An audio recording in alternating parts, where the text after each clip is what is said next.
नमस्कार. संघर्ष वृत्तवाहिनीमध्ये आपलं स्वागत. घेऊया ठाणे आणि आसपासच्या परिसरामधील घडणाऱ्या महत्त्वाच्या घडामोडींचा आढावा. डोळ्यांवरून टीकेचा चष्मा काढला तर ठाण्यातील विकास दिसेल. एकीकडे उपमुख्यमंत्री एकनाथ शिंदे यांचे कौतुक करायचे आणि दुसरीकडे त्यांच्या मार्गदर्शनाखाली काम करणाऱ्या प्रशासनावरती आणि लोकप्रतिनिधींवरती भ्रष्टाचाराचे आरोप करायचे. हे दुटप्पी धोरण थांबवा, असे खडे बोल शिवसेनेचे सचिव नगरसेवक राम रेपाळे यांनी भाजपाला सुनावले आहेत. ठाणे महानगरपालिकेच्या 2026-27चा अर्थसंकल्पीय सभेत भाजपा नगरसेवकांनी प्रशासन आणि सत्ताधारी शिवसेना यांच्यावरती भ्रष्टाचाराचा आरोप केला होता. या आरोपांना रेपाळे यांनी पुराव्यानिशी आणि राजकीय फटकेबाजीने उत्तर दिलं आहे. गटार आणि पायवाटांच्या कामात भ्रष्टाचार झाल्याच्या भाजपाच्या आरोपाचा समाचार घेताना ते म्हणालेत की आम्ही युतीधर्माचं पालन तंतोतंत करत आहोत, पण टाळी एका हाताने वाजत नाही. जर ॲक्शनला रिॲक्शन येणारच, विनाकारण आमच्या वाटेला जाऊ नका. विधायक सूचना करा, आम्ही त्याचं स्वागत करू. भाजपाच्या टीकेला उत्तर देताना रेपाळेंनी शहरात सुरू असलेल्या मोठ्या प्रकल्पांची आठवण करून दिलेली आहे. क्लस्टर डेव्हलपमेंट हा 98-99 पासून रखडलेला प्रश्न नामदार एकनाथ शिंदेंनी मुख्यमंत्री झाल्यानंतर मार्गी लावला असून वावळे इस्टेटमध्ये 25 मजल्यांचं काम पूर्ण झालेलं आहे. कित्येक दशकांपासून केवळ कागदावर असलेले काळू धरण वनविभागाच्या हरकतीसह आता सत्यात उतरत आहे. गडकरी रंगायतन, मासुंदा तलाव आणि शिवाजी मैदान अशा विविध कामांसाठी निधी उपलब्ध करून देण्यात आलेला आहे. आयुक्त सौरभ राव आणि त्यांच्या टीमवर होणाऱ्या टीकेला उत्तर देताना रेपाळे म्हणालेत की ठाणे खड्डेमुक्त करण्याचा संकल्प उपमुख्यमंत्र्यांचा आहे. प्रशासनाने अत्यंत कठीण परिस्थितीमध्ये कचरा व्यवस्थापनाचा प्रश्न सोडवला असून 85 एकर जागेवरती शास्त्रोक्त डम्पिंग सुरू केलं आहे. विकास बघण्यासाठी डोळ्यावरचा टीकेचा चष्मा काढून चांगला चष्मा लावावा लागेल. जिंकल्यावरच आवरायचे आणि हरल्यावरती सावरायचे ही आम्हाला धर्मवीरांची शिकवण आहे. आम्ही 35 वर्षापासून निष्ठेने काम करत आहोत, त्यामुळेच आमच्या नादी लागू नका, असंही रेपाळेंनी ठणकावलं आहे.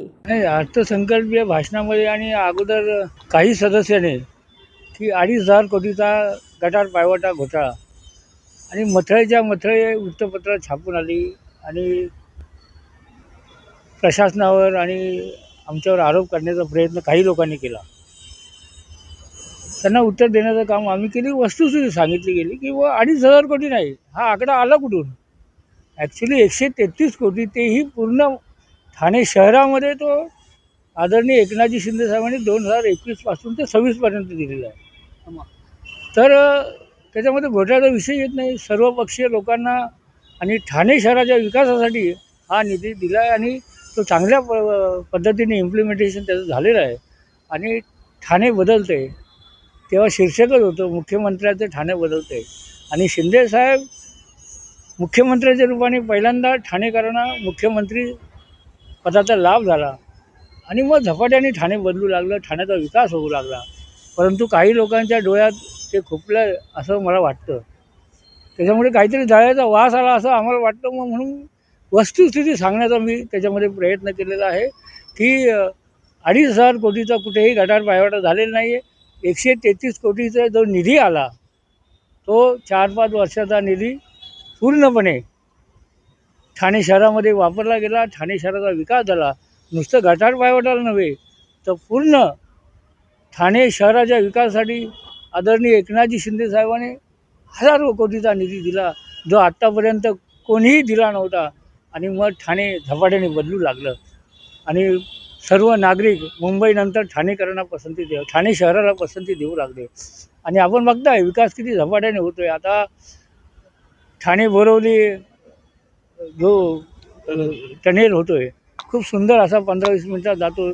चांगले कॉन्क्रीट रोड झाले, उद्यानं होत आहे, सगळीकडे चांगला विकास इथे होतो आहे. आणि कधी नव्हे तर काळू धरणाची सुद्धा वन विभागाने NOC दिलेली आहे आणि शिंदेसाहेबांच्या प्रयत्नामुळे आणि महायुतीच्या सरकारमुळे आणि आता देवेंद्रजी मुख्यमंत्री असताना हा धरणाचा सुद्धा मार्ग मोकळा झालेला आहे आणि काही वर्षामध्येच ठाणे शहराला स्वतंत्र असं धरणसुद्धा मिळणार आहे.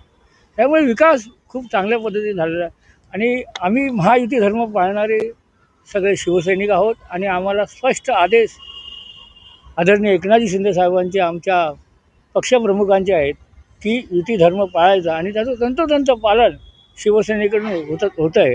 परंतु काही लोक त्याच्यामध्ये खोडा घालण्याचा प्रयत्न करतात, तर त्यांना उत्तर देण्याचं काम मी केलेलं. तर ठाणे महानगरपालिकेचे मालमत्ता कर म्हणजेच प्रॉपर्टी टॅक्स भरण्याचे आवाहन. सन 2022-23 या आर्थिक वर्षाचे मालमत्ता कराचे म्हणजेच प्रॉपर्टी टॅक्सचे बिल ठाणेकर करदात्यांना महापालिकेमार्फत आर्थिक वर्षाच्या सुरुवातीस म्हणजेच माहे एप्रिल 2022 मध्ये देण्यात आलेले आहे. तथापि अद्यापही काही करदात्यांनी मालमत्ता कर महापालिकेकडे जमा केलेला नाही. सध्या आर्थिक वर्षाचा अंतिम टप्पा सुरू झाला आहे. मालमत्ता कर वसुलीसाठी महापालिकेतर्फे कडक कारवाई हाती घेण्यात आली आहे.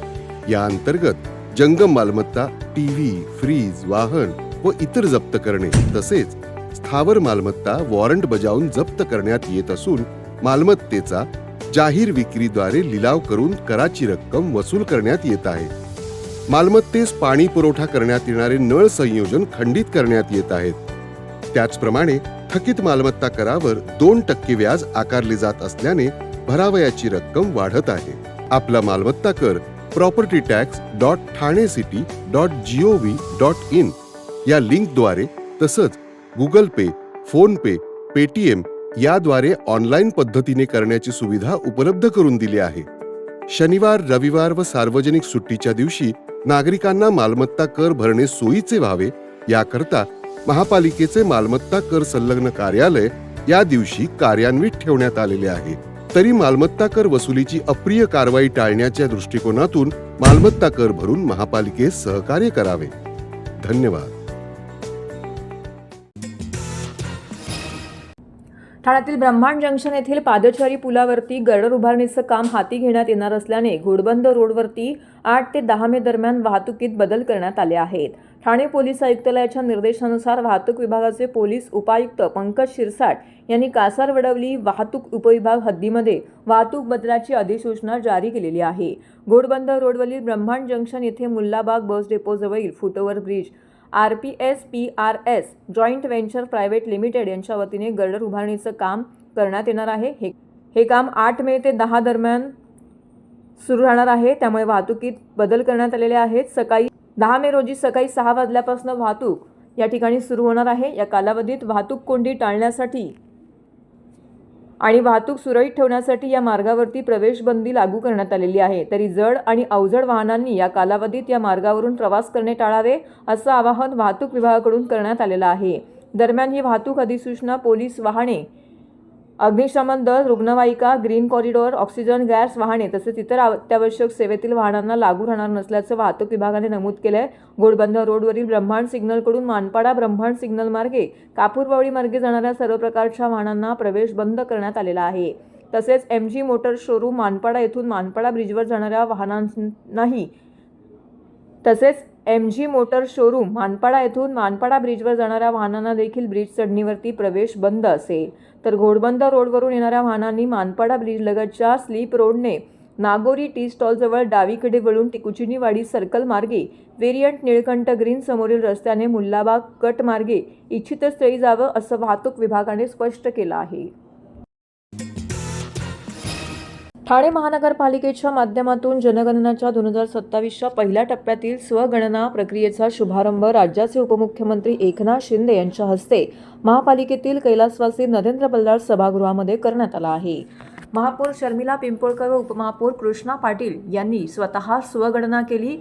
यावेळी त्यांनी जनगणना ही महत्त्वाची असून नागरिकांनी स्वयंस्फूर्तीने QR कोडच्या माध्यमातून स्वगणना करून प्रशासनाला सहकार्य करावे असं आवाहन केलं आहे. जनगणनेबाबत जनजागृती करण्यासाठी केंद्र सरकारने मॅस्कोट तयार केले असून प्रतिकात्मक स्त्री आणि पुरुष यांचे कटआउट तयार करून त्यांना विकास व प्रगती अशी नावं दिली आहेत. घरोघरी जनगणनेसाठी येणाऱ्या प्रगणकांना नागरिकांनी सहकार्य करून आपली अचूक माहिती द्यावी. ती माहिती गोपनीय ठेवली जाणार असल्याचं आयुक्त सौरभ राव यांनी नमूद केलं आहे. आपले सरकार राज्यातील प्रत्येक व्यक्तीचा विकास आणि कल्याणासाठी पूर्णपणे कटिबद्ध आहे. हे साध्य करण्यासाठी विश्वसनीय आणि अचूक आकडेवारी हेच आपले सर्वात प्रभावी साधन आहे. आपणास माहीतच आहे की जनगणना 2027च्या पहिल्या टप्प्यातील स्वगणना 15 मे 2026 पर्यंत सक्रिय राहणार आहे. याबाबत ठाणे महानगरपालिकेच्या मुख्यालय स्तरावरती मदत कक्षाची निर्मिती करण्यात आली असल्याचं सहाय्यक आयुक्त सचिन बोरसे यांनी नमूद केलं आहे.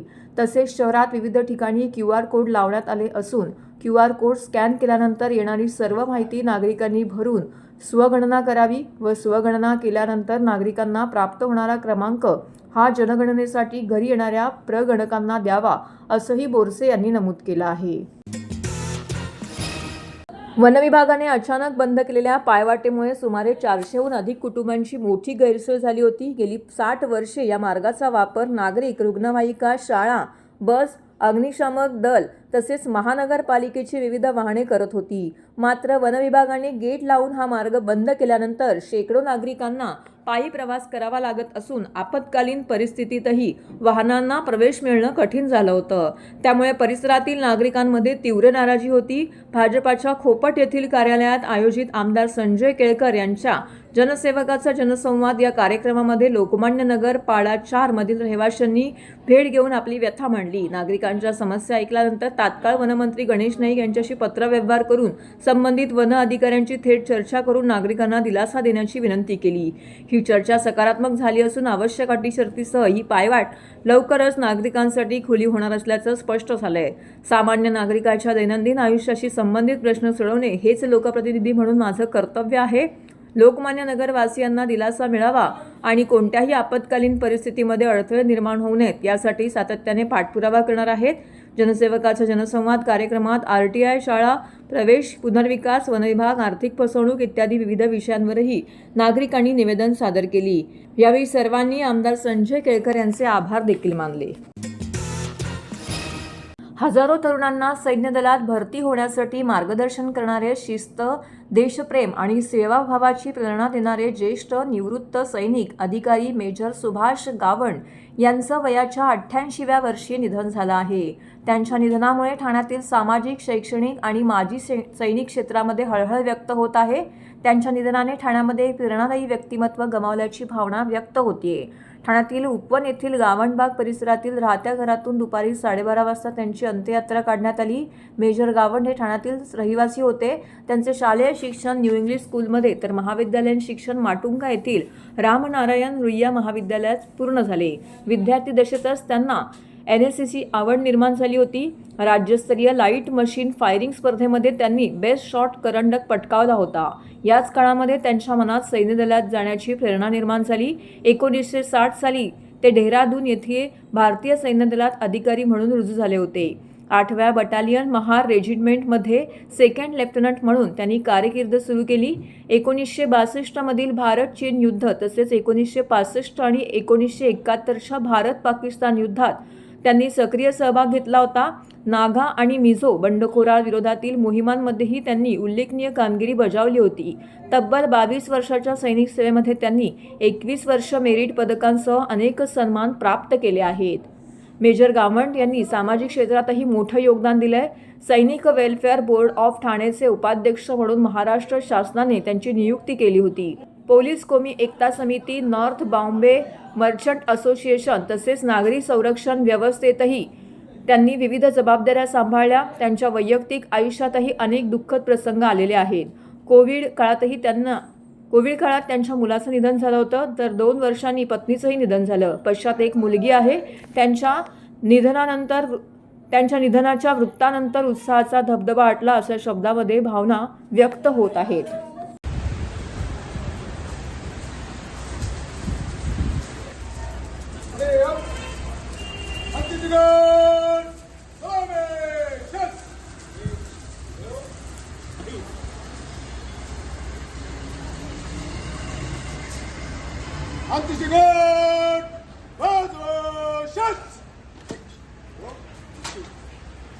अंतुशिगोड खड़े खड़े 1 लाख भर.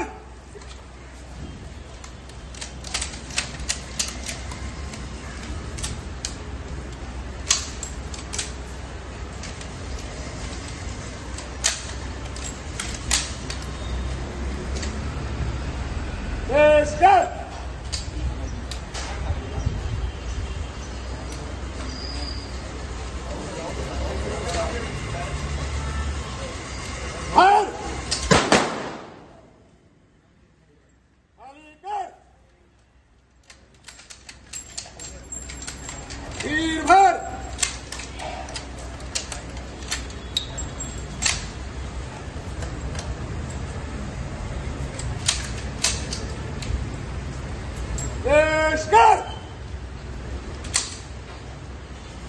हर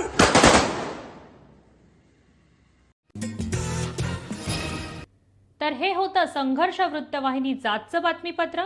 उद्या पुन्हा भेटू याच वेळी याच ठिकाणी ताज्या घडामोडींसह.